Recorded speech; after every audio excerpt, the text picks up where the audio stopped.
a.m. Eastern, 11 a.m. Pacific, and everything in between. If you are new to the call or you haven't been on these calls before, we usually don't use the chat, but you can chat. And if we have time, we'll take a look at it. Normally, we keep these calls on time, so we're not looking. You all know if you turn your camera on, I do engage. No camera, I don't, only because I can't see you. And I don't even know if you want me to talk to you. This is also streamed. Oh, my God, Omen. This is also streamed live across LinkedIn, YouTube, and Facebook. And if you want to catch it later, hey, Coley, if you want to catch it later, you certainly can on any of those platforms. And again, due to a great suggestion from a loan officer, one of my friends, all of these are turned into audio podcasts as well. So if you want to just listen to them later while you're working out or whatever, you can grab them any place you consume podcasts, whether it's Spotify or I don't know, Apple or iHeartRadio or wherever you go for your podcast. So today, everyone, welcome. February, I don't even know the date. I think it's the 6th, February 6th, 2023. Time is moving very, very quickly here. Having a fairly warm winter, except for you people having negative 15 where you are. What's up, Mr. Parker? And, you know, the market is quite interesting right now. I've got a cool guest on today, Adam Dellemonico, who has the dubious honor of being the #1 purchase money loan officer in the humongously great state of Rhode Island. It's a very big state if you've ever been there before. It's huge. It can fit in most people's trunk, but they do a lot of business in Rhode Island. And it's the kind of business you want to do. It's a robust market. Those of you that haven't been there before, it's an interesting market, but it's a business where people are buying and selling houses all the time. So I'm gonna grab Adam in a second. Adam works for Movement Mortgage. He's been there for almost his whole career, which is sort of interesting. And Adam also is not yet 30 years old. So those of you that poo-poo me when I have older people on here and you say, they've been doing it for 20 years, so, you know, that's why they're successful, wah, wah, wah, you know, that kind of stuff. This is a young guy who's not going to cover off the ball. So the big topic, of course, is inventory.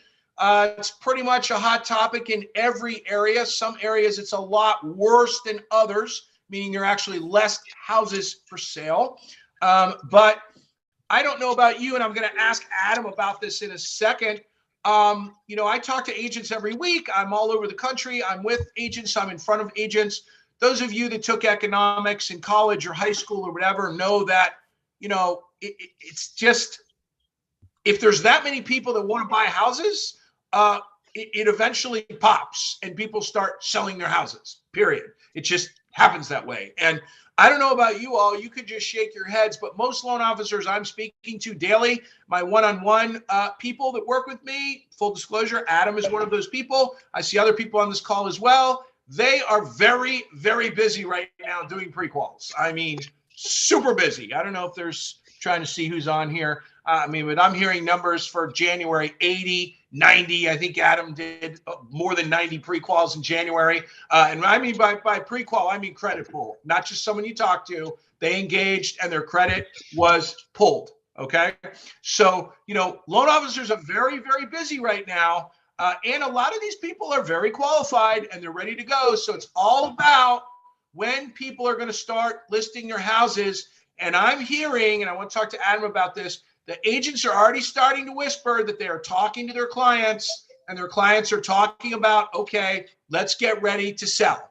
And I think, and I don't know if you all agree with me or not, I'm very bullish on this year. I think that as soon as it starts, it is going to be a tsunami. It's going to get crazy. Rates come down even a tiny bit, or they can stay right where they are, and it's going to be nutty. And if you don't have your stuff together, you're not going to be able to keep up. The combination of the amount of people pre-qualified ready to go, the combination of the dummy loan officers that have gotten out of the office and gotten out of the business and literally gotten out of your way. So everyone on this call can go ahead and take those loans sitting around. It's just going to get crazy. The other piece is The consumers are used to where the rates are right now. They've seen payments at that level. Look at Hung Lee. Look at Hung Lee up in there. You see that? See that, Adam? It's out here special for you. I think they're ready. So Adam Dellemonico, tell these guys, how old are you? 21, 22? How old are you?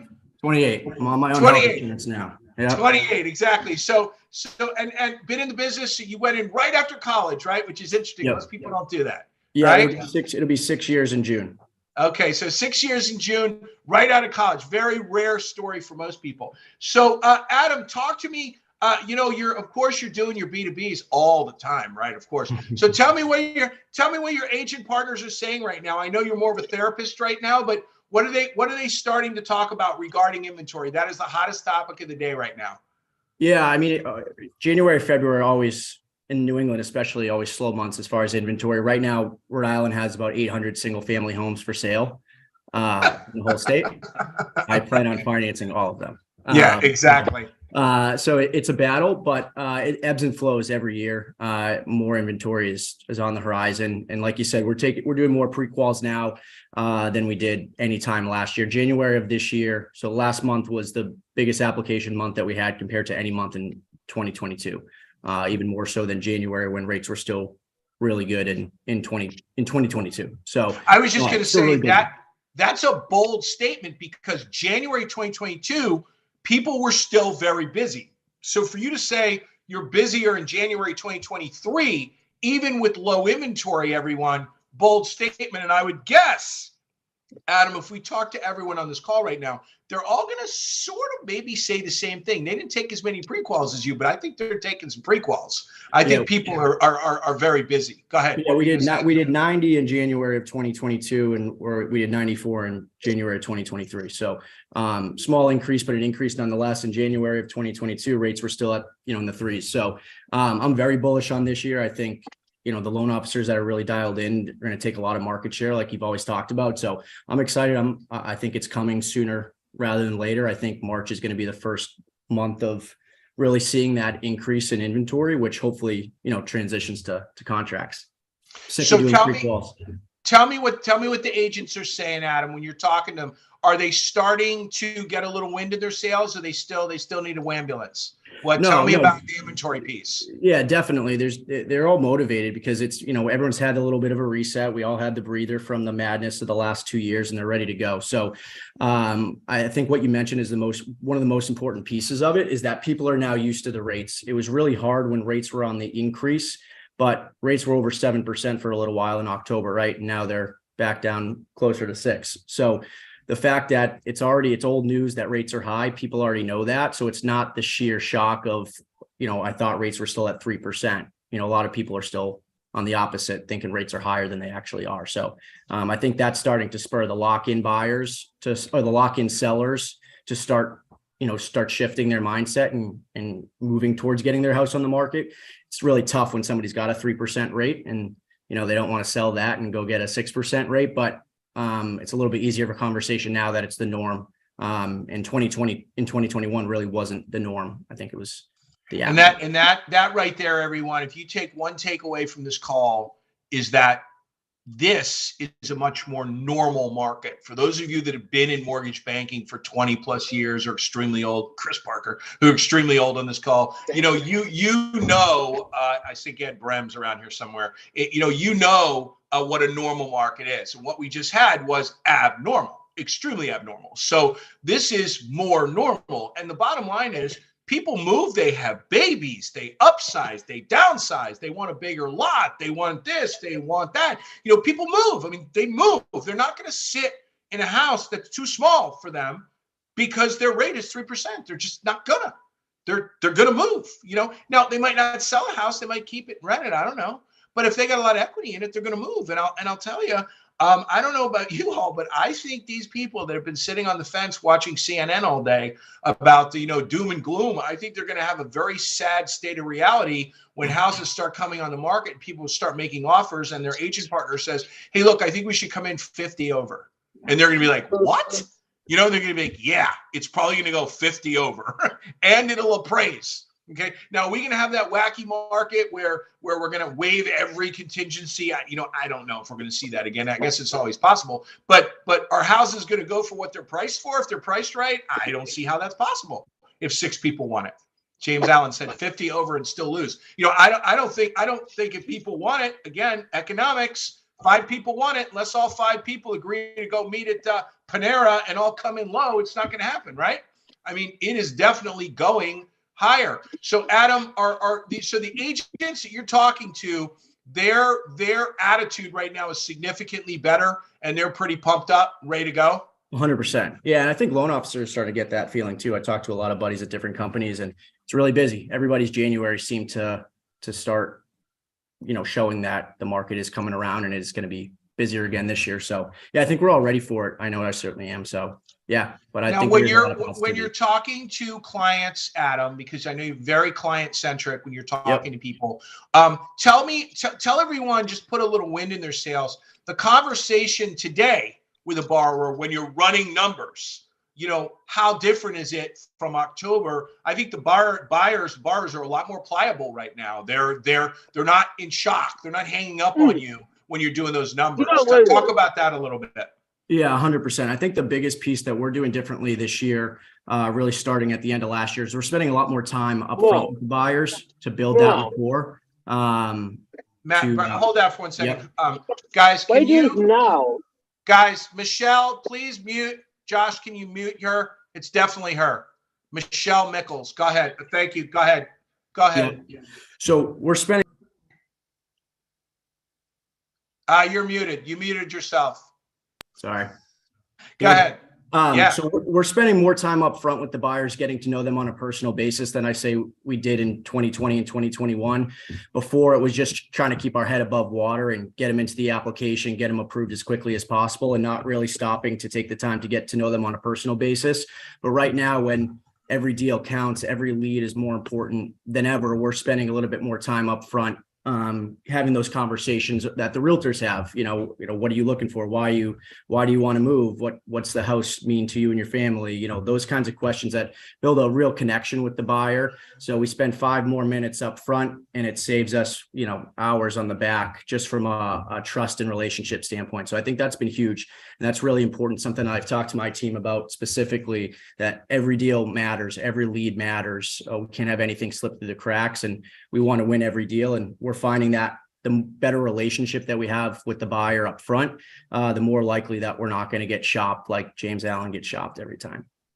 So everyone, I was just those of you that have been through a crush group, we were just doing our sort of the BIC PP piece about getting people completely pre-approved up front. And I said to one of the groups, I said, by the way, if you're one of those people that puts people in your automated online app without anyone talking to them, you need to seriously rethink your process, because you're crazy. It's like you're throwing them naked in in negative 30-degree weather.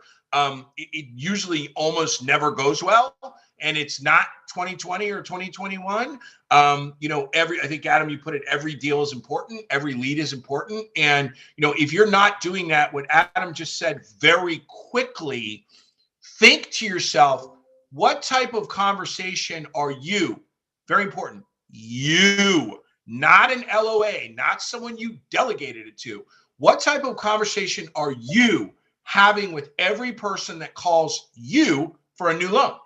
Like, what is in that conversation? And you just heard Adam say, hey, I've upped the ante there. I'm not getting off the phone with someone in 5 minutes anymore, or 6 minutes, or getting them in the online app. I'm spending as much time as I need to spend to make sure that they're comfortable. And Adam, for you to connect, I assume. If you don't connect, you can't be sticky with them. And what I mean by sticky is you can't hold on to them if they change agents, or they move around, or they fall out, or they come back. They're not coming back to you. They're coming back to someone else.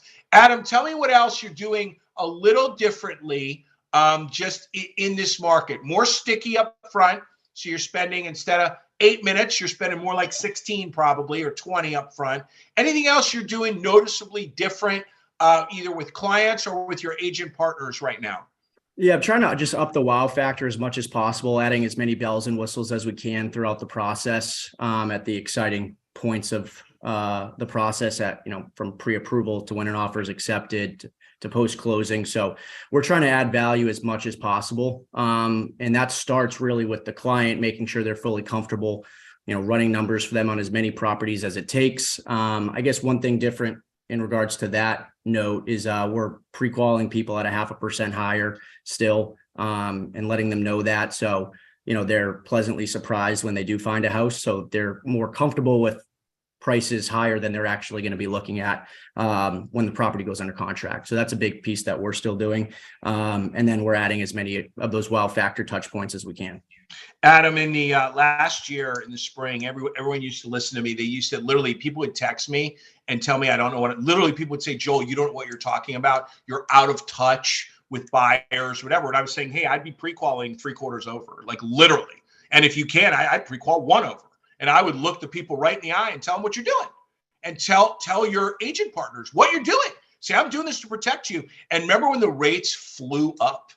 And I can't tell you how many people called me and apologized. And I'm like, look, man, I've been doing this for a long time. I've already seen this happen before. But Adam, you said something even better that should be more motivational. When you're running numbers with someone artificially higher, they're always excited when they get what their payment's going to be. And this is not 2004 where loan officers are taking an overage or an underage. You don't do that anymore. It's not like you're giving someone a higher rate. We don't do that anymore. We don't. There's no advantage to doing that. So there's no reason you can't look someone in the eye and say, look, this payment is artificially inflated. You're going to go out and look at houses for I don't know how long it's going to take you. And I want you to be ready in case the rates move around. And let me tell you, if your agent partners give you a hard time about that, then you need to re-examine your relationship with your agent partner, because they are not your partner. Okay. They're just someone that's yelling at you. Like, they don't understand the only reason a loan officer does that is for their agent partner. So they don't show someone 10 houses and then have no deal because the market moved. So Adam, qualifying over, bells and whistles in between, meaning you're really pulling out all the stops during the process, keeping your hands on people, emails, right through pre-qual all the way to close, that piece of credit pull to close, correct? Yep, exactly. Yep.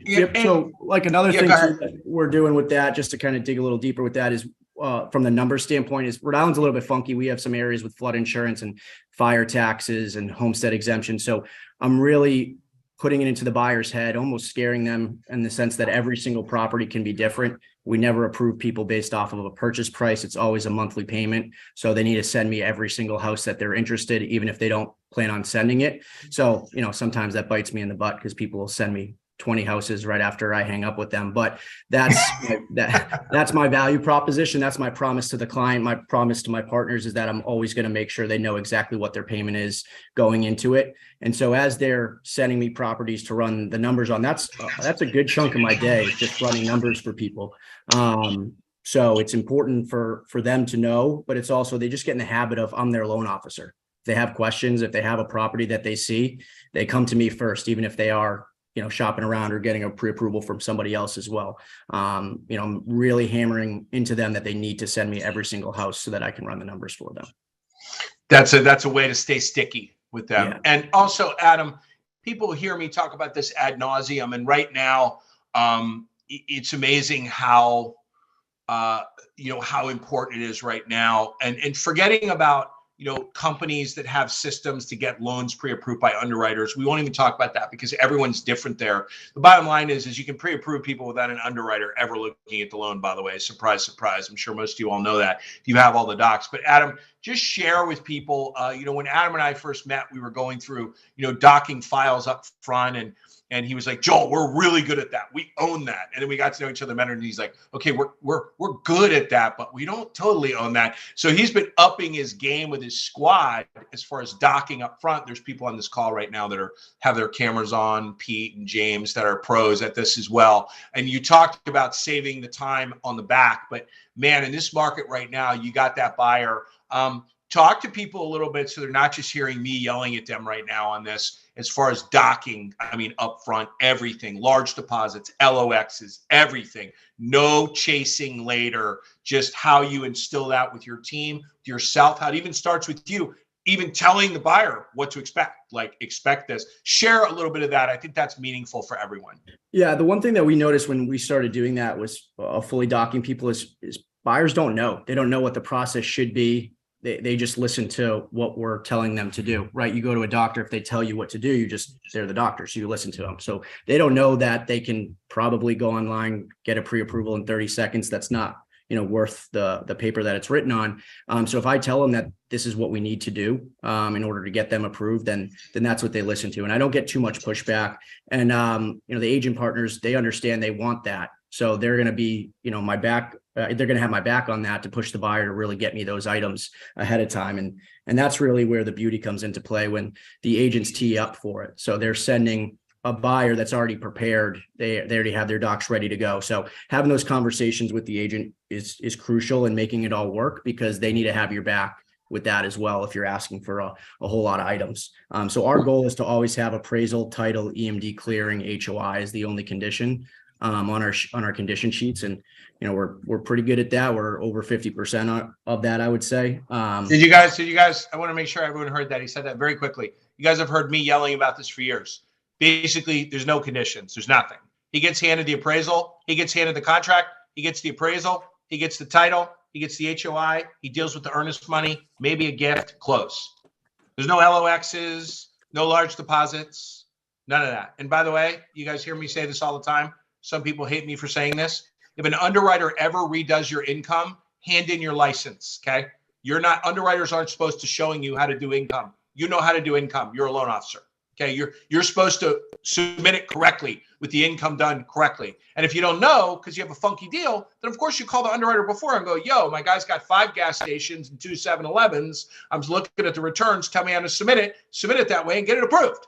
Okay. If you're having conditions like your income being redone, that is very problematic. That should not be going on. Okay. Now, Adam also said something else, and I want to make sure it's not glazed over. He said, agent partners, no. I want to tell you guys a little something. This isn't you calling an agent you work with and telling them that. This is not how this works. Okay. These are people Adam has worked very hard to develop a unique personal relationship with.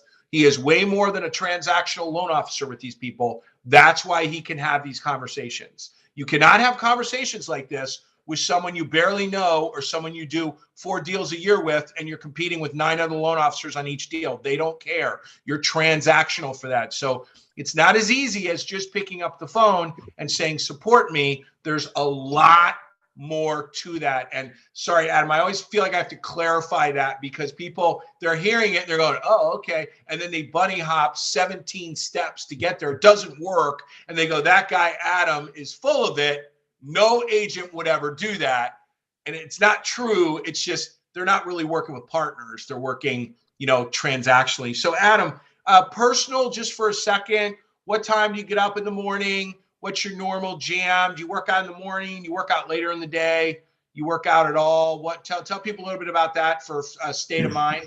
Yeah. So, I fully am aware that I'm fishing with dynamite a little bit, in the sense that I don't have children. So I always say that if you do 50 million with children, it's as more impressive than 100 million without children. So, this is my baby right now. This is the most important thing to me. So, I'm really not thrilled with where I'm at production wise and everything. And, that's why I'm with you trying to grow that. But, I understand that the timing is definitely something that I have on my side, that if you got kids, you don't. So I wake up right around 6. I get into the office by like 7:30, 7:45, and I leave around 6:30 every day. So I'm really consistent. And I think that's super important in this business. Just because it's nice out on a Friday, I'm not out at 2 o'clock. I'm there at the same time in the morning. I leave at the same time in the evening, 5 days a week. So the Brian Minkow call was really beneficial, because it kind of just reinstated what I was doing is correct. It's, when I'm in the office, I'm working, and I'm, again, really consistent with it. I'm there at the same time in the morning. I leave at the same time in the evening. I work out after work. But yeah, I get up, get my dog ready, go to the office, and work till I leave. And leave for B2Bs, leave for stuff during the day, but you're very consistent on what you're doing. So, consistency is key with every top performing loan officer that you have. Pete asked, Pete, I think that answer is no, because we've talked about it. He asked, do you have agents sending them right into the app before you can get to them? And Pete, Adam and I have gone deep on this. And if he did, I don't think he does anymore, right? Hey, do you have anyone going right into the sometimes app? it just happens randomly, but it's one-offs. It's exceptions. It's not the rule. And everyone, by the way, Pete asked a great question, and I find this across all platforms, meaning it doesn't matter whether you work at Guaranteed Rate or Cross Country or Movement or Fairway or Wells Fargo or CMG or anywhere. It doesn't matter. Anyone that has a good online app will have this problem every once in a while. They will have an agent partner that is throwing people in there without telling the loan officer. And I just teach the loan officers, Pete, you and I have talked about this. I just teach the loan officers that, to just tell their partners, hey, in order for me to serve you better, the last thing you want is someone in there without us knowing. Like, we want to know, because that you're giving us an opportunity to provide bad customer service because someone goes in there at 7 o'clock at night and expects a phone call in 5 minutes. We don't even know they went in. So if you please don't put them in. Let us, or someone on my team or whatever, let us put them in there. Pete, I think that's a safe, you can just nod or whatever, and Adam, you're operating the same way there. But that's a good question, because it applies to everyone on here. And you think you're using technology in a better way by doing that, but you usually find out real quick it was a bad idea because you end up with someone really mad. Adam, any final thoughts before? I just want to let you know, we haven't had any new crush groups starting in a long time. February 17th, we do have a new crush group. I think there's 3 seats in it. If you want more information on that, Josh, you can put that in the chat, or it's on the site. A lot of Crush Group graduates on this call right now, but anyone that's interested, let us know. We have 3 seats. Adam, maybe there it is in the chat. Closing thoughts for anyone, for everyone, Adam. You got a bunch of people on here that choose to spend a half hour with me every other week. Some people have to talk to me more than that. You know how that is. But so they're investing their time. And I think they always get good value when I have great guests on here like you. Is there anything you want to just throw in going into 2023 motivational for everyone? Yeah, I'd say the biggest thing, other than the stuff that we talked about of, making sure everyone's overly qualified, spending more time up front, adding some wow factors to your process. But I'd say the biggest thing that we're doing more so than ever is leaning into the relationships with our ops partners. So obviously underwriting right now across the board has tightened their belt a little bit. And I think we've probably all felt it, seen conditions that we aren't used to seeing. And, I'm hearing some stories about, what people are doing to ops. And I think that's a huge reason that we are so efficient, is because we have such a great relationship with our underwriters, our managers, every department. We're gracious with them. We understand it's really hard to be in ops right now. I feel for them because they're all worried about their jobs and they're worried about pissing us off. And it's a tough place to be, because it's not many places are hiring underwriters right now. So calling them just to say hey is something that I've been doing for about a year now, just to check in, see how they're doing on a personal basis. Just like you build a rapport with your clients and your realtor partners, building that relationship with your ops staff is so crucial right now. And I'd say that's probably the number one thing that I think that we do really well, is those relationships, because they come in handy when you need them and they appreciate it too. It's funny, Adam. That's you and I have talked about this, and that's how I always rolled from when I was brand new as a pup, just starting. My manager very wisely told me to do that. And, I think you're the first person I've had on here as a guest that's actually said it the way you just said it. And basically, Adam literally just said, build relationships with your ops team, your internal team, the same way you build with your external team, which would be your agent partners. Build those relationships the same way, because they go a long way. And those people are under immense pressure right now. There have been massive layoffs at every company. So everyone is doing more and working more, and they've seen their friends get laid off, and they've seen their friends get riffed and not be able to get rehired. And they're, rightly so, at a lot of companies, mildly nervous. Am I going to be next? Is the market going to turn before I'm next? I think it will, to be honest. I think most companies have leaned all the way down.